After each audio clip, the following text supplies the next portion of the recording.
Faidatun qala Ibnul Qayyim. Ibnul Qayyim itu muridnya Ibnu Taimiyah. Ta'ammal khitabal Qur'an tajid malikan lahu al-mulku kulluh wa lahu alhamdu kulluh. Azimmatul umuri kulliha biyadi wa masdaruha minhu wa mawriduha ilaihi. Mustawiyan alal arsy la takhfa alaihi khafiyah.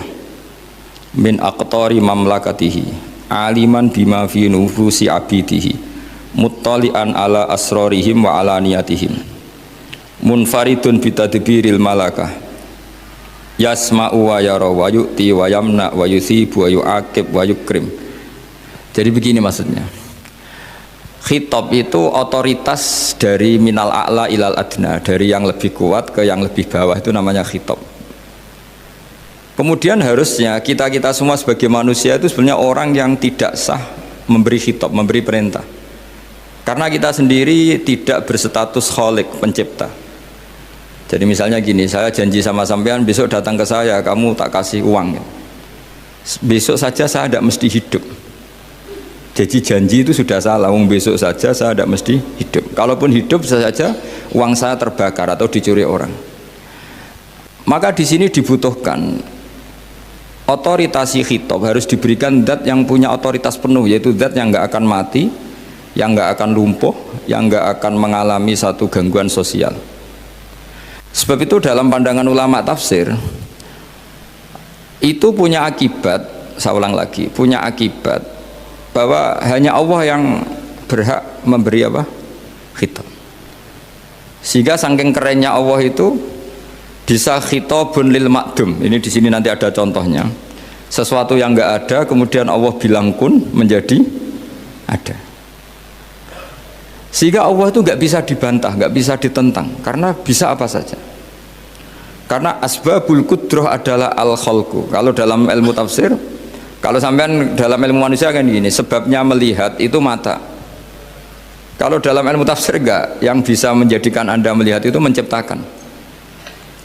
Saya ulang lagi ya, jadi kalau dalam ilmu tafsir, asbabur ru'yah itu al-khalqu, bukan al-basar. Kalau kamu melihat karena mata, berarti setelah jauh tidak bisa melihat, atau setelah tertutupi tidak bisa melihat. Tapi kalau kamu mengetahuinya karena menciptakan, maka kapan saja bisa melihat. Misalnya gini, saya punya emas 1 gram, kecil sekali 1 gram, saya tanam di dalam Monas, kedalamannya 1 meter. Mbok saya sudah di Jogja, saya tetap tahu bahwa di Monas kedalaman 1 meter ada emas 1 gram. Kenapa? Karena saya yang menciptakan, yang mengatur itu semua. Sehingga setelah saya di Jogja, setelah saya di mana-mana tahu bahwa di Monas itu ada emas 1 gram dalam kedalaman 1 meter. Sehingga Allah ketika mengatakan saya ini zat yang super tahu, itu kata Allah gimana? Ala ya'lamu man khalaqo. Ala ya'lamu ana ta ora ngerti sapa man wong zat khalaqa kang gawe sapa man. Masa orang yang menciptakan kemudian tidak tahu? Jadi awal tahu itu karena menciptakan. Tapi kita ini sudah lama jadi bodoh karena kita tahunya pakai mata. Sehingga kita mengatakan bagaimana orang buta bisa tahu, wong dia buta. Kalau dia yang menciptakan tetap tahu.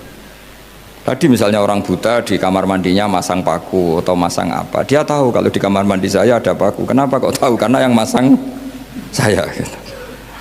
Nah, ini penting saya utarakan supaya nanti itu gampang analisis ayat-ayat berikutnya.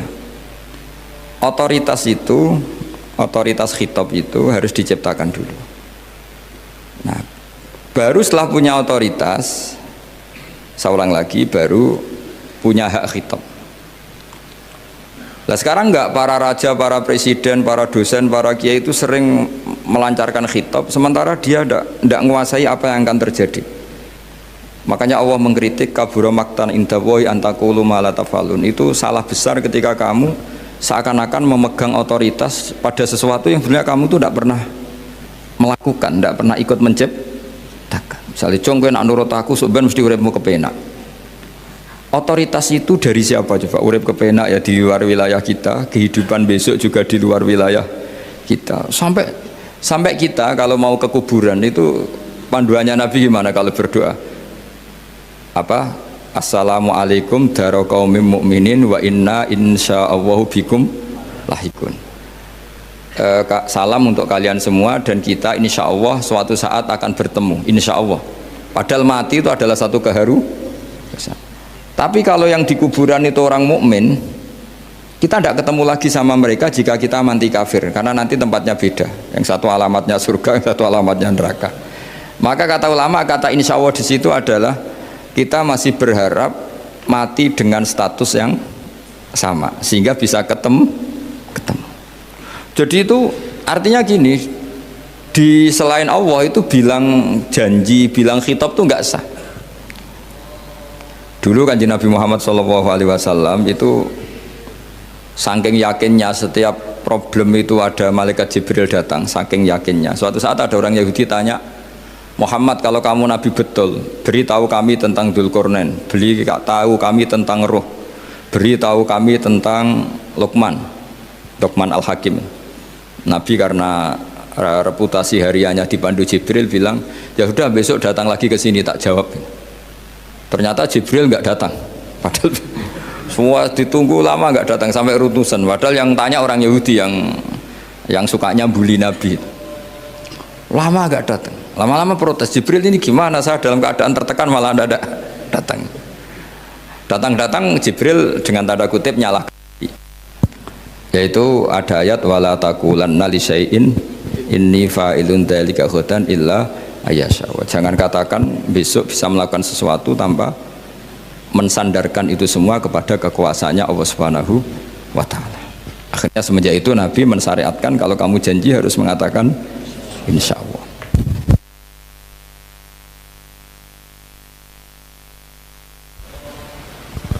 Ya, kenapa ini saya katakan penting? Karena nanti khitab di Quran itu supaya proporsional ya. Sekarang banyak orang memahami Quran tapi nggak mau mempelajari ilmunya apa?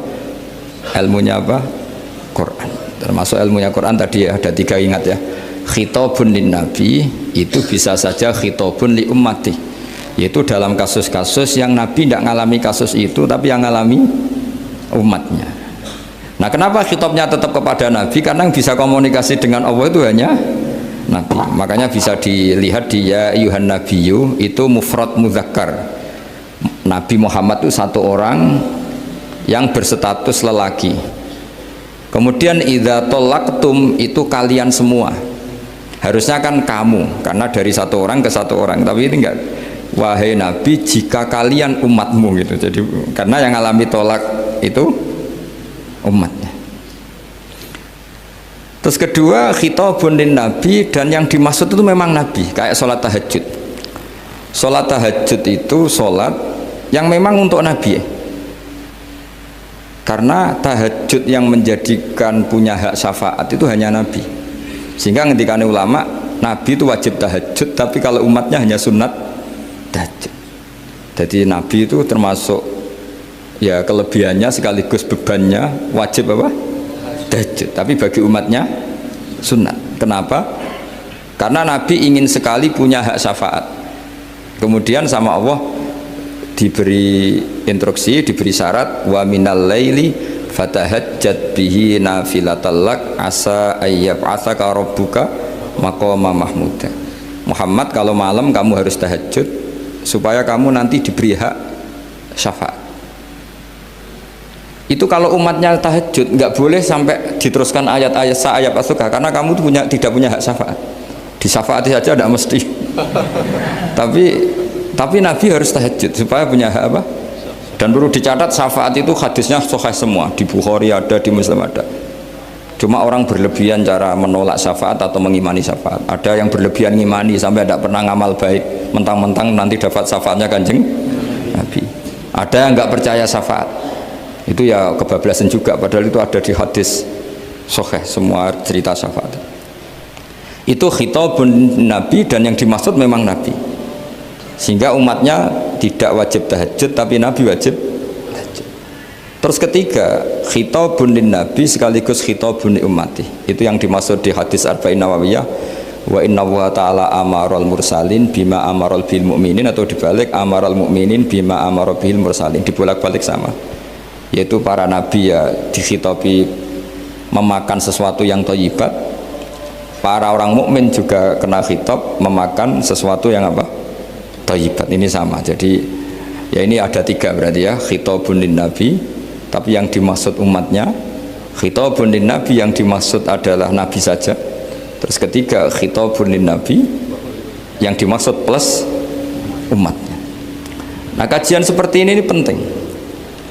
Karena kesalahan Khawarij itu satu kelompok ekstrim yang tidak mengikuti Sayyidina Ali, juga gak ngikuti Sayyidina Muawiyah, tidak ngikuti Ali, juga gak ngikuti Muawiyah, disebut Khawarij. Khawarij itu jamaknya Kharijah, dia keluar dari pikiran ala Sayyidina Ali, juga keluar pikiran dari Muawiyah. Di sini disebut dia khurut dari kata Khawarij, serba keluar, dia tidak ngikuti sana, tidak ngikuti sini, akhirnya disebut Khawarij.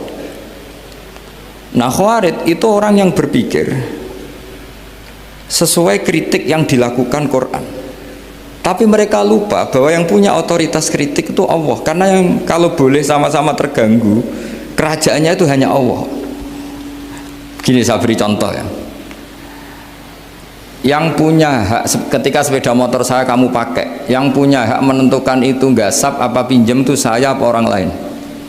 Saya. Ketika yang pakai gak pamit itu teman akrab saya atau anak saya atau orang yang saya ridhoi, itu namanya gasap apa pinjem gak pamit? Ya udah, ini harus jelas. Tadi pagi saya ngaji direktorat, saya bilang di fikih itu ada istilah ulima ridhohu, sesuatu tidak pamit formal tapi sudah diketahui ridhonya. Makanya di fikih ada bab namanya mu'atoh, tadi pagi saya terangkan ya. Di perdebatan fikih itu ada bab namanya apa? Mu'atoh. Mu'atoh dari kata ato yu'ati, mu'atotan, saling transaksi yang non verbal tapi maklum. Ya seperti kalau kamu marung itu contohnya, kalau kamu marung di kantin terus makan gedang goreng, itu nyuri apa beli? Coba jawab saja. Kalau dikatakan beli kamu belum bayar, kalau dikatakan nyuri terang-terangan. Coba kalau mbak-mbak milih mana, itu nyuri apa beli? Kalau beli belum bayar, kalau nyuri kok terang-terangan ya. Nggak nyuri apa beli?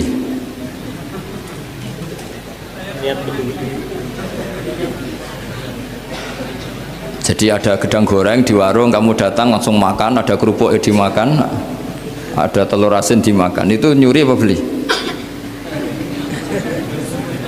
Nah, itu kalau orang fikih dibabkan kitabul bai'il mu'atoh, akad beli lewat jalur mu'atoh. Menurut Imam Abu Hanifah seperti itu dikatakan beliau pakai dalil al-adat muhakamah, bahwa adat itu berposisi seperti hukum.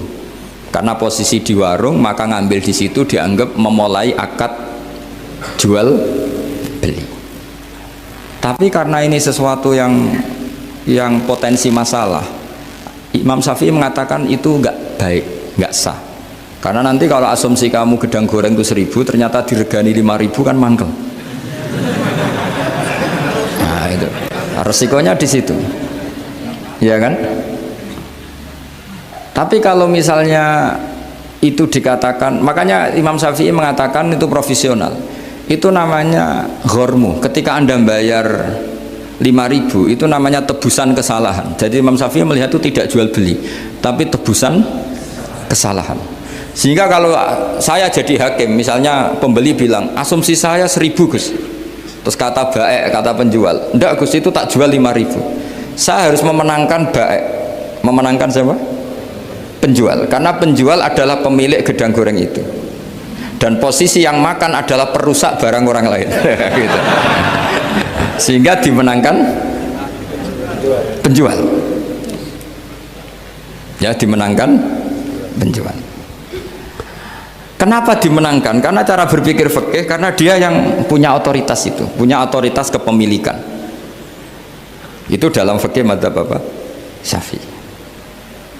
Nah, itu penting dalam analogi surga dan neraka. Orang Khawarij itu kalau ada orang dosa, itu dikatakan sudah tidak Islam lagi, dia sudah keluar dari Islam. Orang dosa itu wajib disiksa oleh Allah. Mereka bilangnya ya wajib. Dalam kelompok Islam itu ada kelompok namanya Khawarij, orang yang sangat ekstrim dalam berpikir. dia mengkafirkan orang yang melakukan dosa apa? Besar, dihukumi kafir. Tapi pendapat ahli sunnah enggak, orang dosa besar ya dosa saja, tapi enggak usah dihukumi kafir. Kenapa? Cara berpikir ahli sunnah, surga neraka itu milik Allah. Kalau yang punya saja enggak apa-apa, ngapain ada yang ribet? Yang punya surga neraka itu Tuhan, dan Tuhan memanggil-manggil orang yang salah itu disuruh tobat, anibu ila rabbikum, wahai hambaku yang berlebihan, yang masih dosa, ayo kembali ke saya. Kapan saja kembali ke saya tak terima. Sehingga dalam mazhab ahli sunnah, otoritas khitab, otoritas kepemilikan yang berhak ya yang punya, orang lain itu nomor 2. Sehingga tadi kalau Anda bawa kayak motor saya dan Anda teman akrab saya, tidak pamit saya, kalau saya bilang itu nggak apa-apa ya nggak apa-apa, kalau saya bilang apa-apa ya apa-apa, nggak penting orang lain. Sehingga ini wilayah yang agak sensitif, tapi ini ilmu, mau tidak mau kita harus dengar. Sehingga di fikih ada bab ulima ridhohu. Misalnya ada orang makan gedang goreng di warung terus ditangkap Pak polisi, wah ini pencurian, mesti bakulnya nggak terima, enggak pencurian, memang tak jual. Nah, yang kasus begini, ini yang kasus, ini mungkin kasusnya anak-anak yang masih kos atau masih mahasiswa. Warung kantin dijaga ibu-ibu, ada anak makan lahap, dikira belinya cash, setelah dimakan ternyata akadnya utang. Nah, itu pertanyaannya itu halal apa enggak? Karena asumsi baiknya monggo-monggo, karena apa, sudah mengkhayal nanti ada sekian uang cash didapatkan, ternyata nyatet atau hutang. Nah kalau ngomong di depan, Bu saya mau makan di sini hutang, kira-kira enggak boleh. Wah itu ada sekian PR, makanya saya sering muji orang-orang yang enggak alim. Enak-enak orang tuh orang enggak alim karena enggak kesulitan seperti ini. Kita sebagai peneliti fikih itu sering kesulitan. Nah sama Anda misalnya naik Grab atau naik taksi atau apa, ketika Anda naik itu posisinya gasap apa pinjem, dikatakan akad sewa belum bayar, dikatakan pinjem nanti harus bayar. Jadi ada sekian masail fikih yang jadi perdebatan. Nah, apapun itu nanti kata finalnya itu dia yang punya, yaitu supir taksinya atau baeknya, penjaga warung tadi. Sehingga hukum itu bagi orang lain sudah tidak sah kecuali bagi yang punya. Nah di sini ini kelihatan benarnya mazhab ahli sunnah wal jamaah. Ahli sunnah mengatakan apapun salahnya seseorang setelah dia beragama Islam itu wilayahnya Allah. Kita tidak bisa berbuat apa-apa. Makanya ada ayat laisa laka minal amri syai'un aw yatuba alaihim aw yu'adzibah. Muhammad, meskipun kamu kekasih saya, kamu tidak punya otoritas menentukan si A dimaafkan, si A disiksa. Otoritas itu hanya bagi saya, kata Allah. Sehingga banyak orang yang Nabi kurang srek karena membunuh pamannya Hamzah malah dikasih tobat sama Allah, namanya Wahsy. Wahsy itu orang yang Nabi gak suka karena pernah membunuh Sayyid Hamzah di perang Uhud, tapi sama Allah marah dikasih tobat. Sa'labah yang sering ibadah di masjid, sering iktikaf, saking seringnya ibadah itu sampai digelari hamamatul masjid, merpatinya masjid. Tapi na'udzubillah beliau malah berakhir dengan su'ul khatimah. Kita tidak pernah tahu. Kenapa begitu? Karena begini, wilayah yang absolut itu hanya milik Allah Subhanahu wa Ta'ala. Sehingga Nabi kalau ketemu Wahsy ya bilang, iman kamu sudah saya terima, Islam kamu sudah saya terima, tapi saya ini manusia, tolong sembunyikan wajahmu dari saya, karena kalau saya ingat kamu itu mangkel, karena ingat kamu pernah membunuh Hamzah. Tapi saya sebagai Nabi harus menerima iman kamu, karena Nabi itu gak boleh dendam. Tapi kalau mangkal-mangkal sedikit kayaknya agak boleh mungkin ya, mungkin itu ya. Tapi profesional, Nabi sebagai manusia nggak berkenan melihat Wahsy, tapi sebagai Nabi legowo terhadap imannya Wahsy. Tapi Allah sendiri yang ngendikan laisa laka minal amri syai'un aw yatuba. Coba orang munafik, kayak apa salahnya orang munafik? Tapi ketika Allah ngendikan tentang orang munafik gimana? Wa yu'adzibal munafiqina in sa'a aw yatuba. Allah bisa saja menyiksa orang munafik insya'a kalau berkehendak ya tuba, atau Allah mengasih tobat. Nah karena pendapat ahli sunnah itu lebih valid sesuai ayat-ayat Quran, maka yang diikuti mayoritas di dunia adalah mazhab ahli sunnah wal jamaah. Dan itu dimulai cara berpikir yang sederhana, yang berhak menentukan khitab ya yang punya, titik itu saja. Yang berhak menentukan khitab ya yang, lah tentu yang punya alam raya ini hanya Allah Subhanahu wa Ta'ala. Makanya Allah mensifati dirinya Malik Yaumiddin. Kita tidak bisa. Makanya bahaya ya, pikiran-pikiran kayak Khawarij itu bahaya. Sampai nggak usah tanya saya. Lalu Khawarij kalau di era modern siapa Gus? Anda provokator kalau tanya gitu. Ya itu tidak boleh provokator. Pokoknya pikiran itu salah karena membatasi otoritas Allah Subhanahu wa Ta'ala. Allah itu paling tersinggung kalau sifatnya dipakai, dicatut. Di Sahih Muslim itu ada riwayat, di hadis Muslim termasuk hadis Sahih itu Bukhari dan Muslim, itu ada seorang soleh sujud, pas sujud dia diinjek orang preman, kira-kira seperti itu kalau sama diinjek. Terus si yang sujud tadi bilang gini, wawahi, ada kata wawahi, wawahi la yaghfiru wahu laka, demi Allah, Allah tidak akan maafkan kamu. Saat itu juga Allah ngasih wahyu kepada Nabi di zaman itu, bilang ke yang sujud, pahala sujud tak cabut, dia tidak punya pahala, dan yang menginjek dosanya tak ampuni. Terus Nabinya tanya, kenapa ya Allah? Saya tersinggung, kata Allah, hanya disetatuskan nggak bisa memaafkan. Padahal wa anal ghafir wa anal akhid bidzunub, saya adalah zat yang bisa maafkan, bisa nyiksa. Kenapa status saya tinggal satu? Allah kan bisa kan, walillahi mulkus samawati wal ardh yaghfiru liman yasha wa yu'adzibu man yasha. Tapi si yang sujud tadi menstatuskan Allah hanya satu, yaitu yu'adzib, menyik. Itu kata Allah, kok enak, saya ini Tuhan, bisa menyiksa, bisa mengampuni, kenapa status saya jadi satu? Kamu kan mesti gak terima. Status kamu dihilangkan satu, terima gak kamu? Gak terima. Sebagai suami kamu tetap punya dua status, bisa meneruskan nikah, bisa menceraikan. Coba status kamu tak ambil satu, nggak boleh menceraikan. Istri kamu gendut, walek, cerewet. Wah, posengnya bukan main itu. Sama mbak-mbak juga sama. Sebagai istri harus nurut sama suami gini-gini, tapi juga punya hak rafa, hak mengajukan gugatan cerai jika suaminya tidak jelas. Mau nggak dicabut status hak rafa? Nggak mau. Kalau punya suami walek, jelek, senang goda perempuan lain, itu kan. Nah, Allah itu punya status bisa memaafkan, juga punya status bisa menyiksa. Terus orang-orang yang sok soleh dengan tanda kutip itu kadang-kadang inginnya Allah tuh nyiksa terus sama musuhnya. Kalau sama dia memaafkan terus. Terus corong Jawa kan, aku mbahmu tapi kan gitu kira-kira. Kok enak gitu. Nah, jadi ya sudah seperti itu. Lagi-lagi kata kuncinya apa? Beri otoritas itu hanya kepada Allah Subhanahu wa Ta'ala, karena dia adalah pemilik otoritas sejati. Sehingga zaman Nabi siapa saja itu ya mungkin orang kayak apa dulu, Khalid bin Walid, perang Uhud kalah, itu panglimanya orang kafir zaman itu siapa? Khalid bin Walid. Dan dia melakukan pembunuhan masif zaman itu, tapi dia dikasih tobat, namanya Khalid bin Walid. Tapi Sa'labah yang tukang di masjid kadang berakhir seperti itu. Ya sudah, akhirnya kita mau tidak mau ya sudah introspeksi. Sampai sesoleh apapun kita selalu diajarkan doa, ya muqallibal qulub tsabbit qalbi ala dini. Karena kayak apa kalau hati kita dibolak-balik? Karena cara berpikir tentang Islam dan tentang ateis atau tentang kekafiran itu mirip satu visi. Makanya ini hati-hati mahasiswa, karena senangnya berpikir sendiri. Ada ngelantur kemana-mana. Saya beri contoh. Sampai kalau sekarang masih miskin, berbahagialah. Karena miskin itu mudah jadi orang dermawan. Kalau orang sudah kaya itu ribet.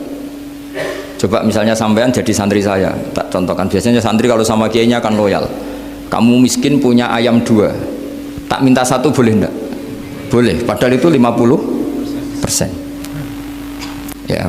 Terus punya uang 100.000, tak minta 50.000, kira-kira boleh enggak? Boleh, padahal itu 50%. Tapi kalau kamu kaya, punya uang 1 miliar, tak minta 500 juta, boleh enggak kira-kira? Padahal itu berapa? 50%. Gampang mana dermanya orang kaya sama orang miskin? Untuk mengamal 50. Itu mahasiswa yang masih miskin-miskin, uangnya hanya 100.000, neraktir temannya habis nggak masalah. Padahal itu berarti 100%. Uangnya 50.000 diminta temannya dikasihkan semua. Padahal itu aset satu-satunya. Nah, Sa'labah itu cara berpikir gitu sehingga Allah tersinggung. Saya beri contoh ya, Sa'labah itu singkat cerita kan kalau habis jamaah salam langsung lari pulang. Terus ditanya sama Nabi, kenapa kamu kesusu pulang gitu? Istri saya di rumah masih belum pakai baju karena gantian sama saya. Saking miskinnya tuh baju itu gantian. Sama nggak usah bayangkan lalu di rumah telanjang kayak apa, berarti kamu porno. Kamu porno berarti, tidak boleh. Pokoknya ceritanya seperti itu, tidak usah lari, gantian pakai itu. Singkat cerita, ya Rasulullah, bu saya ini didoakan kaya. Sampai 3 kali Nabi bilang bisa saja miskin itu lebih baik bagi kamu. Lama-lama sampai memaksa Nabi, akhirnya Nabi berdoa. Terus beliau kaya.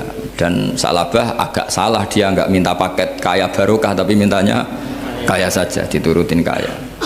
Pertama punya kambing di pegunungan ya, kalau di Arab itu kan kambing diletakkan di Jabalen, Mabinal Jabalen, di antara 2 lembah itu 40 sampai 80 sampai 4000. Singkat cerita ketika 40 Nabi sudah memerintahkan sahabat diminta zakat. Berarti kalau 40 itu 1, kalau 80 kira-kira 2. Ya sudah gitu. Sebetulnya ketika 40 kalong 1 terkurangi 1 zakat itu kan ringan karena masih 39. Ya kayak tadi kamu punya uang 1 juta, jangan 1 juta 500.000 sudah agak berat kamu. Tidak, gini saja, tak beri contoh betapa mudahnya dermawan bagi orang miskin. 1 juta itu kan zakatnya berapa? 25.000 ya. Rubul usyur kalau dalam bahasa Arab itu berapa? Kalau bahasa kampus kan berapa? 2%, 2,5 ya, 2,5. Itu bahasa keliru sebetulnya. Sama ikut saya saja. Saya itu berkali-kali saya pernah nggarap matematika, cepet-cepetan mbak pakar matematika itu mesti cepet saya. Karena saya ini agak bedui. Orang bedui itu cara berpikir itu lebih gampang. Jadi kalau orang Arab, tak ajarin matematika Arab ya, itu nggak ada porogapit. Jadi begini cara berpikir orang Arab itu berpikir bertahap. Ya kalau 2,5 itu kalau orang Arab bilang rubul usyur apa?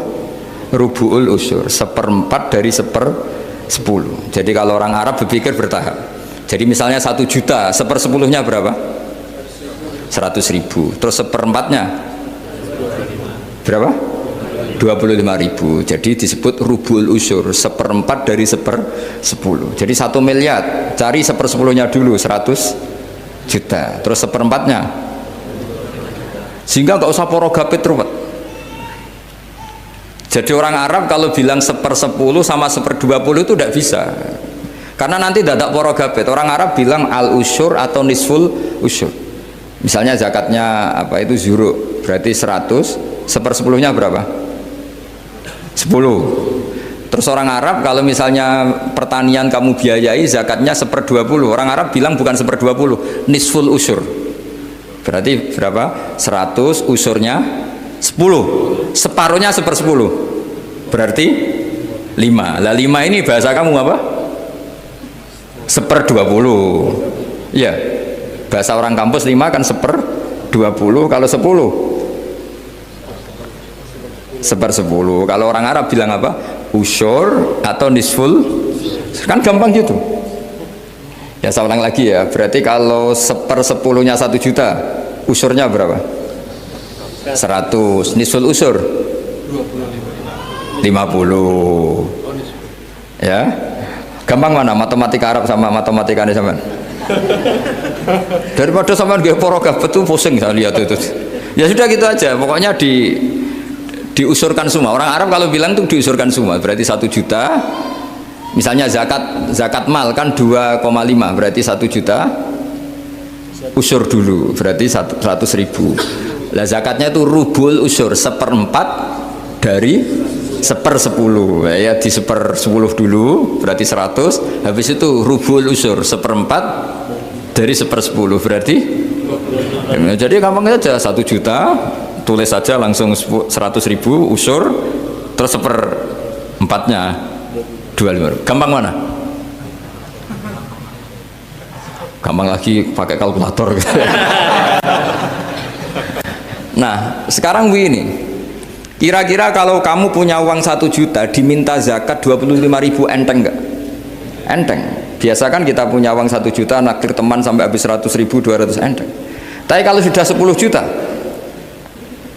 10 juta berarti rubul usurnya berapa? 250. Kalau 1 miliar 25 juta. Wah, itu sudah pikiran kamu kan bikin toko baru, bikin konter baru. Nah, kalau 100 miliar berapa? 200. Nah, sak labah ini ketika dimintai zakat ketika 40 enggak, masih kambing 40 enggak mau, 80 enggak mau, sampai hampir 4.000. Kalau 4.000 misalnya digawe rata-rata 51 aja, digawe bulat ya. Berapa sebenarnya? Per 1.000 kan 20. Ya kan? Per 1.000 kambing kalau dipakai 50 saja, per 1.000 kambing berapa? 20 kan? 20. Kalau 4.000 80. Kira-kira itu misalnya dipakai 50, apalagi itu 40 lebih banyak lagi. Akhirnya ngomentari sahabat yang disuruh Nabi ngambil zakat, wah ini tidak zakat, pemerasan, karena jumlahnya sudah signifikan. Maka kalau kamu ingin dermawan sekarang, itu bisa dermawan 50%. Itu punya 2 ayam kurus lagi. Diminta masjid untuk syukuran, mas bawa aja. Punya kambing kurus 2, kata kamu hanya itu, ada panitia masjid minta sumbangan, kasih aja 1, sudah ngamal 50%. Tapi kalau punya sapi limusin 2 yang per 1 harganya 70 juta, kalau diminta 1 kan nilainya tetap 50%. Gampang mana orang miskin sama orang kaya ngamal? Orang miskin. Terus kedua, hebatnya orang miskin itu kalau ngamal itu dramatis. Betul itu. Jadi makanya kenapa Nabi suka orang miskin. Loh, saya pernah ditanya, saya ini punya teman yang kaya raya, dia biasa ngamal 1 miliar 2 miliar. Dia nggak terima sama fatwa saya, Gus kenapa Anda masih muji orang miskin? Ngamalnya tuh banyak, saya sekali ngamal bisa 1 miliar, setengah miliar. Tapi kata saya, ngamal kamu itu tidak dramatis, nggak seru kata saya. Terus dia tanya, kok bisa Gus? Dia orang kaya, paling ngamal 1 miliar untuk bangun masjid, 1 miliar, setengah miliar bangun pondok, setengah miliar. Tapi kalau orang miskin, misalnya tukang beca, orang miskin kan pasti kawannya orang miskin. Kan nggak mungkin orang miskin utang Abu Rizal Bakri, utang Yusuf Kala, kan nggak mungkin. Kenal saja ndak. Orang miskin kan utangnya sesama orang miskin. Itu pasti itu kan hukum sosial itu. Nah ternyata itu apa?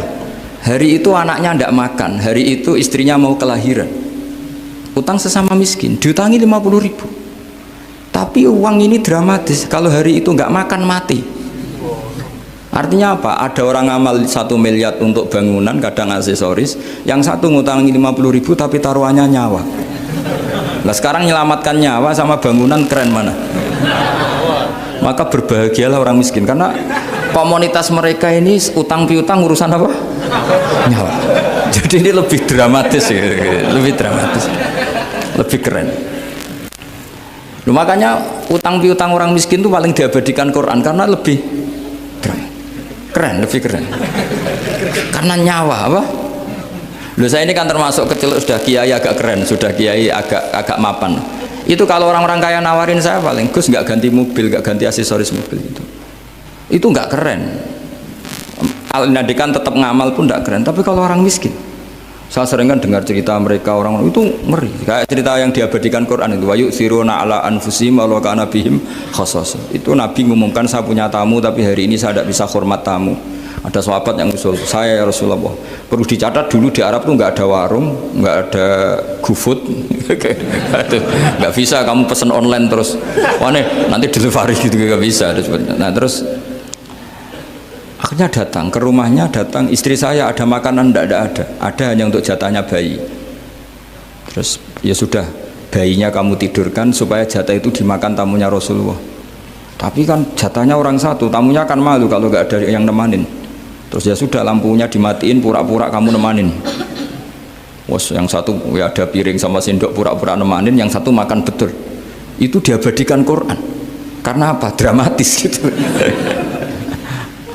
Sehingga pagi-pagi dia datang ke Nabi, kamu punya amal apa? Sehingga tadi malam ada ayat wa yu'thiruna ala anfusihim wa kana bihim khassasah. Mereka mengalahkan kepentingan dirinya sendiri meskipun punya kepentingan sendiri demi tamu tadi. Terus cerita dia, kita tamu tadi malam ya Rasulullah, yang saya sanggup menghormat, sebenarnya saya tidak punya apa-apa, hanya jatah bayi. Itu aja dramatis, bayinya ditidurin dulu. Tapi tidak disuntik ganja, tidak ditidurin. Ditidurin biasa nanti kan. Ditidurin biasa terus suami saya pura-pura nemani, lampu dimatikan. Nah, mungkin tamunya saking laparnya gak penting mikir itu, yang penting makan aja. Jadi maka sebetulnya orang-orang miskin itu tidak usah hiru, wah itu orang kaya bisa ngamal masjid 1 miliar, 2 miliar. Tetap ngamalnya ini sesuatu yang tidak mendesak. Tapi sesama orang miskin, kalau temannya minta tolong itu mesti dramatis. Istri mau kelahiran, kematian, kelaparan. Pokoknya yang diselamatkan itu seru semua. Artinya gini ya, kalau miskin ya nikmati saja, itu ada peluang untuk menyalip pahalanya orang-orang. Tapi yang kaya ya tetap kaya. Kalau semuanya miskin, nanti yang miskin kerja di mana kalau semuanya miskin? Ya kembali ke tadi, ke ilmu khitab. Kalau ini tidak dipelajari, maka orang khawarid ini megang otoritas. Tidak bisa. Mereka nggak menguasai pintu surga maupun pintu neraka. Nggak bisa. Mereka dengan seenaknya, tobatnya orang yang pernah gini nggak diterima. Tidak bisa. Wilayah yang nerima tidak itu wilayahnya Allah Subhanahu wa Ta'ala. Sehingga kita tetap berpendapat sesuai eksplisit yang ada di Quran. Walillahi mulkus samawati wal ardi, apa? Yaghfiru liman yasha wa yu'adzibu man yasha. Sehingga nggak boleh kita pegang otoritas agama, nggak boleh. Kita hanya bisa menjelaskan. Kalau pegang nggak boleh. Misalnya saya dengan sampean surganya dulu mana? Bisa saja dulu jenengan. Kok bisa Gus? Iya kan? Mungkin wah keren ngaji tawaduk mau. Mungkin saya dari bab tawaduk keren sampean. Di bawah saya di atas, di bab tawaduk keren sampean. Jika kalau surga kok jalurnya tawaduk, mesti dulu sampean. Karena sampean di bawah, saya di atas. Tapi saya nanti protes sama Allah. Protesnya gini, posisi saya diperintah ya Allah. Gayanya mereka duduk di bawah, tapi merintahkan saya supaya mau mengajar. Jadi nggak ada sopan-sopannya, karena mereka merintah ya. Ya terutama di PPAI ya, Pak. Oh itu nggak sopan sekali kan merintah. Sehingga kalau yang dipandang, makanya masyhur itu kan, ada wali itu yang satu jadi wali karena sholat di shaf awal, keren kan, shaf awal fadilahnya utamanya kan luar biasa. Yang satu kalau sholat tuh di belakang terus, tapi juga jadi wali. Yang depan agak protes, ya Allah kenapa ini jadi wali padahal sholatnya di belakang. Jawabannya lucu yang di belakang. Kenapa? Saya itu malu, saya ini masih banyak dosa, banyak salah, kok di depan kok kayak suci sendiri aja. Jadi kalau kamu sowan sama raja atau sama kiai, yang paling depan itu kan yang kepedean, dia milih yang belakang jadi sopan aja, agak terlalu deket gitu. Orang itu tidak pernah tahu, kadang-kadang Allah itu kita tidak pernah tahu. Andai kan boleh dibahasakan, kita tidak pernah tahu cara berpikir Tuhan. Jadi Allah itu zat yang mau, ya itu tadi otoritasnya penuh. Makanya saya pernah cerita di mana-mana, di kitab-kitab yang saya baca itu ada 2 orang yang ahli neraka, sudah di neraka. Ini sekaligus ijazah, saya ulang lagi sekaligus ijazah, bisa dipraktekkan nanti itu. Setelah itu 2 orang ini dipanggil ke surga sama Allah. Allah itu tanyanya ya aneh, enak di neraka? Ya udah enak di neraka. Ya gak enak di neraka, kok ditanya enak enggak ya gak enak. Ya sudah kembali lagi ke neraka, lari kencang-kencang, lari menuju neraka. Lari sama Allah dipanggil lagi, loh kenapa kamu semangat? Ya Allah, saya ini kapok, saya ini trauma. Dulu ketika engkau perintah, saya ini lelet sekali, disuruh sholat lelet, disuruh zakat lelet. Maka ini dengan perintah saya semangat supaya nggak ngulang kesalahan yang sama. Akhirnya sama Allah dipanggil, ya sudah di surga aja, di surga. Karena semangat lari menuju neraka. Maka ini ijazah, nanti kalau di mahsyar ya kamu dipanggil, ayo masuk neraka, harus apa? Semangat, semangat, harus semangat. Oke Gusti, semangat. Lah repotnya kalau nggak dipanggil lagi. Akhirnya barokahnya semangat itu dia di surga. Kita tidak pernah tahu cara berpikir Tuhan, nanti kan boleh dibahasakan seperti itu. Yang satu, ayo kembali lagi ke neraka. Tolah itu jalan noleh lagi, sampai itu gak semangat noleh lagi. Terus ditanya sama, kenapa kamu tolah gitu? Saya tidak pernah ngira ya Allah, ketika engkau panggil di surga kemudian engkau kembalikan lagi ke neraka. Ya sudah, kamu di surga saja, barokahnya husnudzon.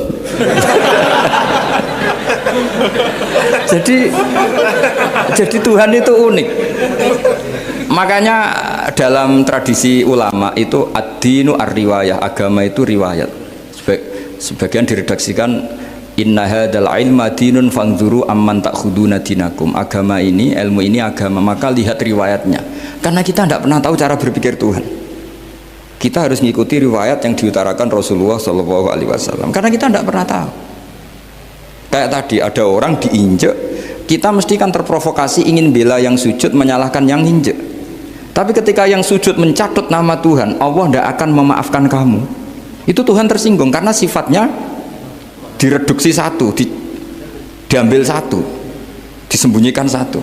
Loh, ada kan dia begini mungkin malah Allah maklumi. Saya tidak akan maafkan kamu. Enggak apa-apa Allah, kan saya. Kan tidak mencatut namanya Allah. Selama hidup saya tidak akan maafkan kamu. Allah nggak akan tersinggung. Karena dia sebagai manusia tentu punya dendam, punya rasa mangkel, punya emosi. Tapi kalau ketika bilang Allah tidak akan maafkan kamu, berarti dia mencatut statusnya Allah. Dan Allah disifatkan hanya satu dari sifatnya Allah, yaitu hanya sifat menyiksa. Padahal Allah punya sifat memaafkan. Ini hati-hati bagi orang-orang soleh, orang-orang yang terlalu berpikir keras dalam Islam, nggak boleh seperti itu. Masyhur itu kan, ada satu perkampungan yang sering secara masif terstruktural mau menghabisi Nabi, yaitu namanya kampung Usoyyah, Ro'lan sama Zakwan. 3 kampung ini sering koalisi mau menghabisi Nabi, sampai Nabi sering kunut nazilah, Allahumma an Ro'lan wa Zakwan wa Usoyyat asad Allah wa Rasulah. Sering dipasutkan gitu, tapi Allah malah turunkan wahyu, Muhammad kamu tidak boleh intervensi saya seperti itu. Bisa saja mereka dapat hidayah. Semenjak itu Nabi meninggalkan kunut nazilah. Terus dan sebagian ulama mengatakan itu awal diturunkannya ayat laisalaka minal amri syai'un au yatuba alaihim au yu'adzibahum. Jadi ini sekaligus lagi-lagi ini bab khitab. Jadi ya seperti kita punya, makanya orang itu tetap donga ya muqallibal qulub sabbit qalbi ala dini, karena otoritas itu bagi yang punya. Maka kata malik, kata pemilik itu kunci dalam ilmu tauhid atau ilmu tafsir atau ilmu apa saja. Misalnya gini, sampai saya punya rumah yang ruangan depan itu ruang tamu, tentu dapat perlakuan khusus, sering steril, sering bersih, bahkan dihias pakai bunga, pakai macam-macam. Ruangan tengah biasa, ruangan belakang buat buangan sampah, buat WC, buat macam-macam. Sah apa enggak? Sah. Kenapa? Karena saya pemiliknya. Apa? Karena saya. Tapi kira-kira yang sedang di ruang tamu, tanah yang sedang di ruang tamu yang dimanjakan juga nggak boleh kumo luhur. Bisa saja suatu saat saya rubah pikiran, rumah saya tak balik dari menghadap utara ke selatan. Yang dulu WC jadi ruang tamu, yang ruang tamu jadi WC. Langsung perlakuannya rubah 180 apa derajat, 360 derajat. Nah itu yang di sini nih, kenapa orang soleh pun tetap takut sama Allah, karena Allah tuh yaf'alu ma yasha, bisa melakukan apa saja. Sehingga tradisinya ulama ketika zaman ini sudah rusak seperti ini, ulama-ulama tidak ada yang khawatir, karena Allah mensifati dirinya al-hadi sebagai zat penunjuk. Coba kita sudah tidak ditungguin nabi, nggak ditungguin wali, nggak ditungguin orang-orang soleh dulu, tapi agama itu ya jalan sampai sekarang. Ada orang ngaji, ada orang sholat, ada orang zakat. Andekan agama itu diserahkan manusia, sudah kita tidak bisa mempertahankan agama ini di zaman seperti ini. Tapi karena Allah itu al-hadi, zat yang memberi petunjuk, dan sifat Allah Ta'ala pasti tata'atsaru bi khalqih, pasti ada akibatnya di makhluk. Seperti Allah mensifati dirinya ar-razzaq, yang memberi rizki.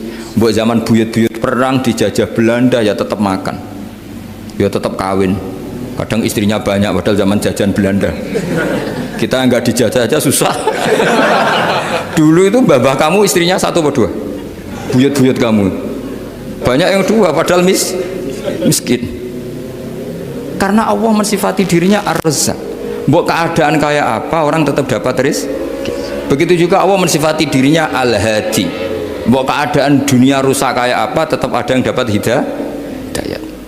Jadi kamu tidak usah khawatir terhadap agama ini, karena Allah mensifati dirinya apa? Al-hadi, zat yang memberi petunjuk. Kayak apa Amerika, kayak apa Korea. Saya itu pernah di Korea, katanya negara ateis. Di sana TKI yang nyari uang, ternyata di sana itu bikin masjid.